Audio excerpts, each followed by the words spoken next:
มีเหยียดก็ละออกนខ្មែរសំបល់ស្អាតចិត្តมีเหยียดក៏ល្អពូជកូនខ្មែរអង្គ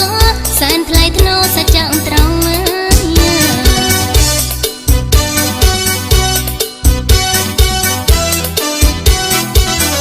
ដីខ្មែរតូចពិតតែគួរឲ្យស្រឡាញ់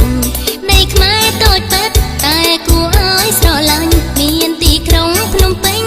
ដែលជាបេងដូងសៀមរាបមានប្រាសាទអង្គរវត្តតំណាងជាតិផងគ្រប់ខេត្តសម្បូរសម្បត្តិធម្មជាតិកន្លងចិញ្ចឹមជីវជនបងបងតាំងពីយូរលង់ណាស់មកហើយ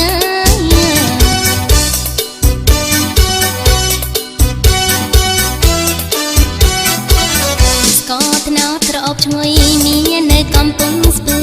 ស្ករត្នោតក្រអូបឈ្ងុយនៅកំពង់ស្ពឺបាត់ដំបងល្បីរន្ទឺអង្គរឆ្ងាញ់ស្រូវថ្មីពោសត្វតាកៅព្រៃវែងស្វាយរៀងមិនណយអីពោសត្វតាកៅស្វាយរៀងព្រៃវែងមិនណយអីកំពង់ឆ្នាំងភ្នំកងរៃជុំរកត្រីមហេនី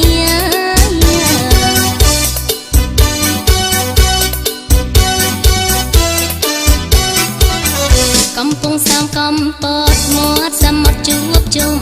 កំពង់សាមកំពតមាត់សមុទ្រជួបជុំឆ្នេរកែបបូកូគិរីរម្យកងស្រស់សោភាកំពង់ធំនាំផ្លូវទៅដល់ខេត្តព្រះវិហារកំពង់ធំនាំផ្លូវទៅដល់ខេត្តព្រះវិហារមានប្រាសាទល្បីខ្ទោខ្ទាលើលោកាទទួលស្គាល់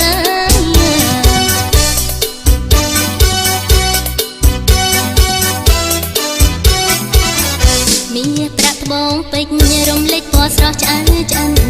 មាប្រាំងត្បូងពេជ្ររំលេចពណ៌ស្រស់ឆ្អៅឆ្អិនសម្បូរនៅក្រុងបៃលិន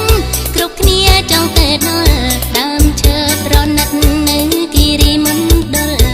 រតនគិរីសម្បូរឈើថ្នាំនិងភោគផលទេសភាពត្រកាលនិមលបើបានយល់ចិត្តរីករាយ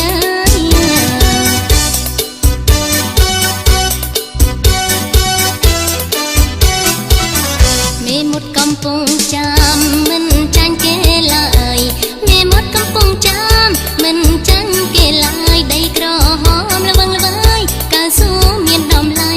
កណ្ដាលចិត្តភ្នំពេញផ្លែឈើច្រើនពេកក្រៃកណ្ដាលចិត្តភ្នំពេញផ្លែឈើច្រើនពេកក្រៃបេះលក់ដូររាល់ថ្ងៃផ្លែអ្វីក៏មាន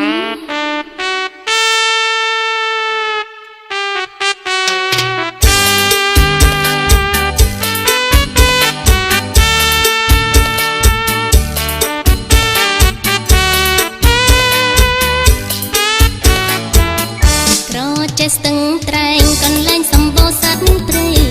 ក្រចេះស្ទឹងត្រែងសម្បូរដើមឈើនិងសត្វព្រៃបើបែកឧត្តរមានជ័យរិទ្ធតែអង្គចាបន្ទី